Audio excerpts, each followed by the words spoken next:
we think you should be able to criticize your boss, and maybe you should even be able to be disrespectful to him.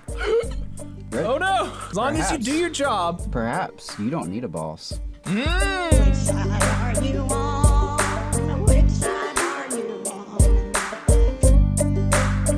Let's talk about Twitter. And the situation there seems to be getting worse for its workers, and for people who care about free speech.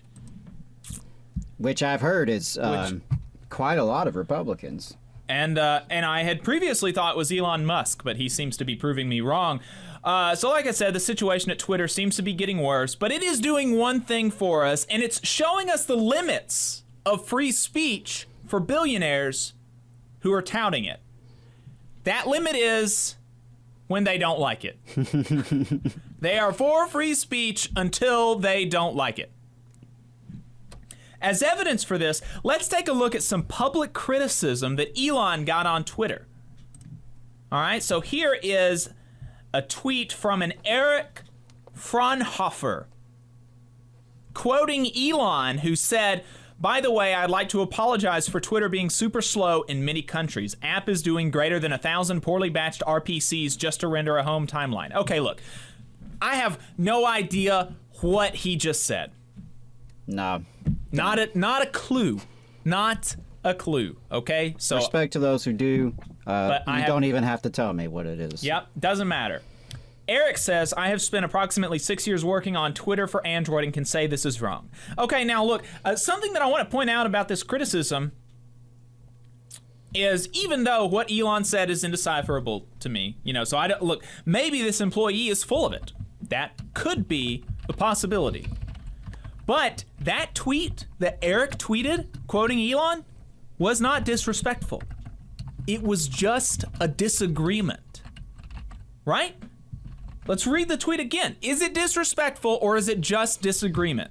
Quote, all this tweet says, "I have spent 6 years working on Twitter for Android and can say this is wrong." Not a disagreement. He doesn't even say, like, he's not even doing the Twitter dunking like, "Hey, dumbass, you don't know what you're talking about." All he says is, "Look, I've been working on this for 6 years. That's not correct."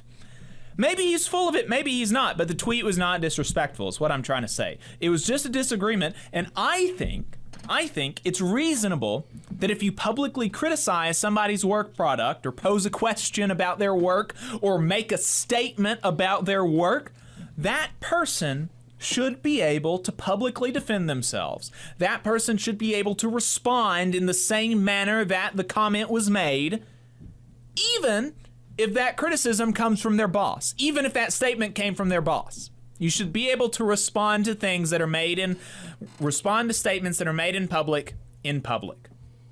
Should be able to respond in public to statements made in public, even if it comes from your boss. Why? Because I don't reckon that your boss is better than you.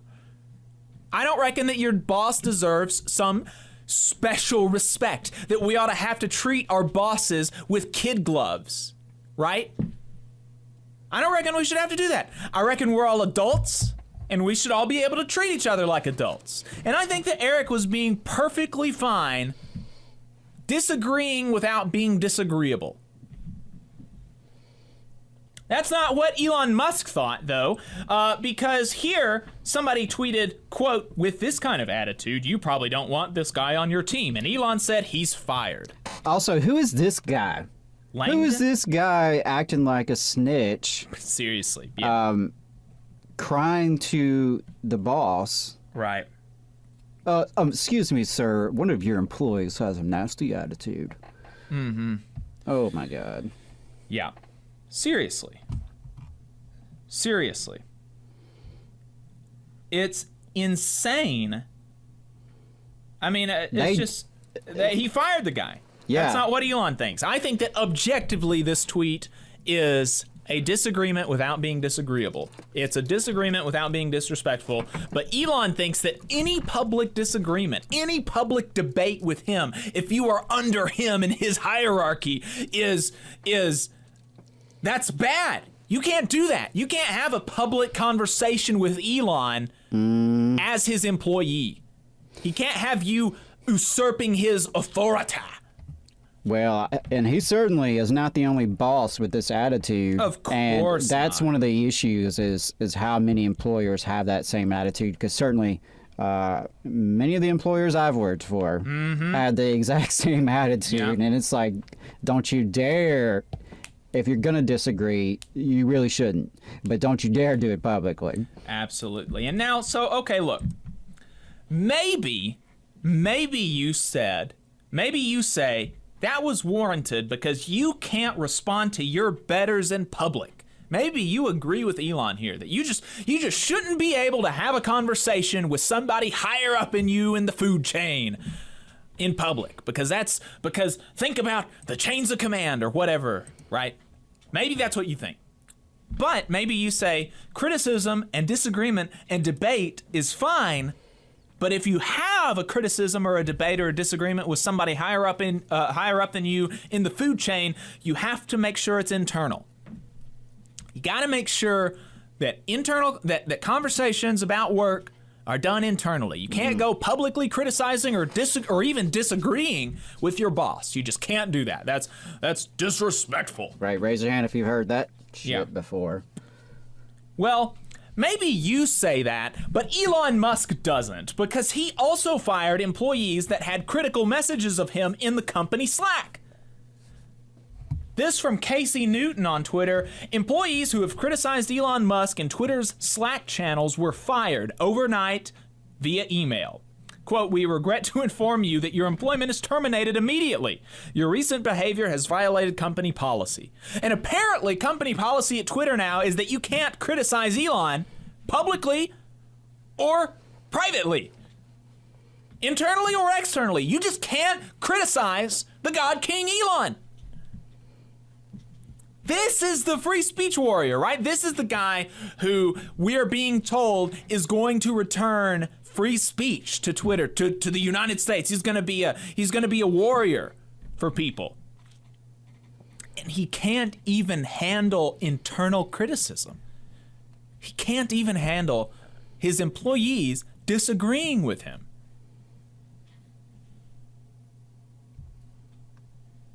Amazingly, a right-wing radio host in Tennessee defended this, implying that he too would be fired if he dared criticize his bosses, and that this is an okay arrangement. It's okay and it's good and it's fine for you just simply not to be able to criticize your bosses. You shouldn't be able to. You shouldn't even. In fact, we should have a mechanism where we can look into your mind and make sure that you're not thinking critical thoughts about your employer. We need to make sure that you're You joke, pure. but it's probably coming. Yeah. Zuckerberg or Bezos 1 is probably working on it as we speak. We need to make sure that your obedience to Big Brother is total and complete and pure. So as soon as we can, we're going to figure out a way to drill into that little mind of yours and make sure that there aren't any, you're not doing any wrong think. Otherwise, we're going to fire you. And these are the same folks. The folks that are defending Elon here, defending Elon for, again, firing somebody for just disagreeing with him, internally, both internally and externally. The same folks that are doing that are defending Elon for this, are the same people that point and laugh at SJW types for conformity and political correctness. They're the same people that cry about censorship. And what censorship means to them, apparently, is just not being able to say the N-word on Twitter. Or Right. not being able to spread conspiracy theories on Facebook. That's what censorship is. But you have to live in a world where you can spread bigotry and conspiracy theories on Facebook and Twitter. That's important for free speech, but it's not important for free speech for you to be able to disagree with your boss without worrying about homelessness I mean, seriously, think about which one of those situations is going to be more operative for working people in this country. Which one of these situations are you going to run into as a working person more often? Are you more often going to need to be in a scenario where you can disagree with and criticize your boss and not worry that you're going to be out on the street because you lost your job and your income? Are you going to be more likely to be in this situation? Or are you going to be more likely to be in a situation where you just have a real big itch to spread bigotry and conspiracy theories on Facebook and Twitter? And then, which one is more consequential? Which one is more consequential, right? Let's say that maybe you do want to spread bigotry on Facebook more often than you want to disagree with your boss. Okay, but which one is more consequential for you as a working person? If you're not able to post on Facebook, life goes on. You go back to work the next day, you get your paycheck, you come home. Life goes on. Maybe you get a Rumble or you get a Gab or something, right? Maybe you get one of these alternative right-wing social media things.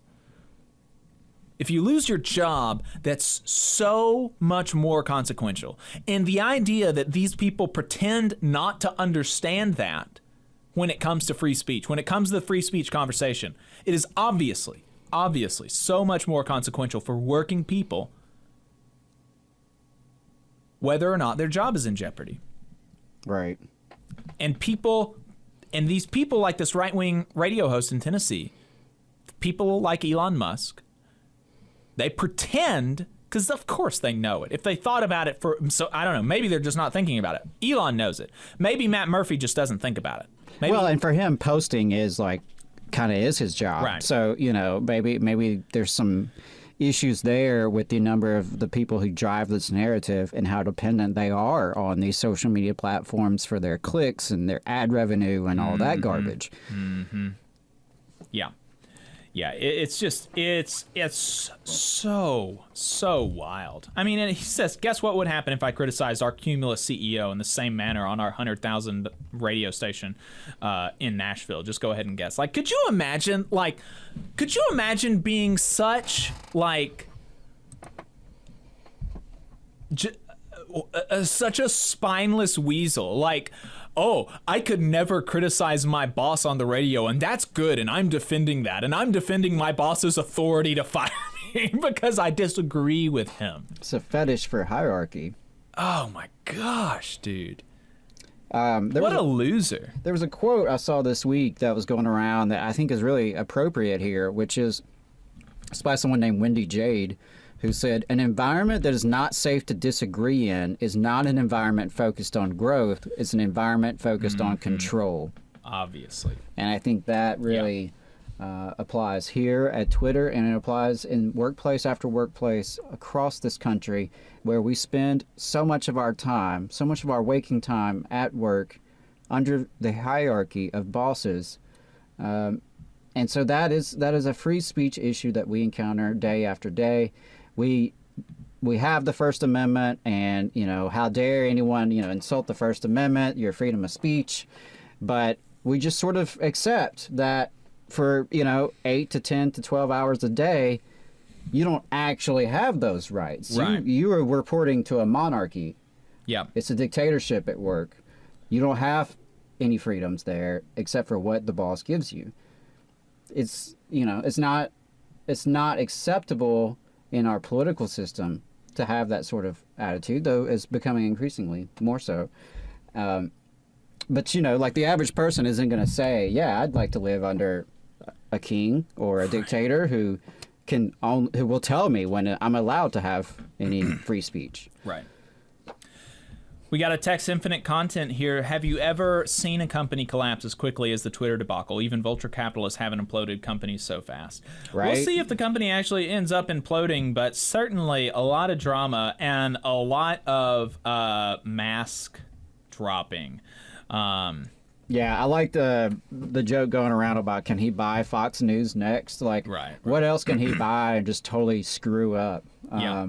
Ron says, let's have more autocratic billionaires so we can run businesses more logically. Right. Of course. Who is out here snitching to the boss? Apparently a lot of people on Twitter, a lot of weirdos on Twitter. Strom says, what can you say about a man Sam Harris and John Rogan fawn over? Indeed. William says, bootlickers. Yep, that's right. William says, billionaires should not exist. It's that simple.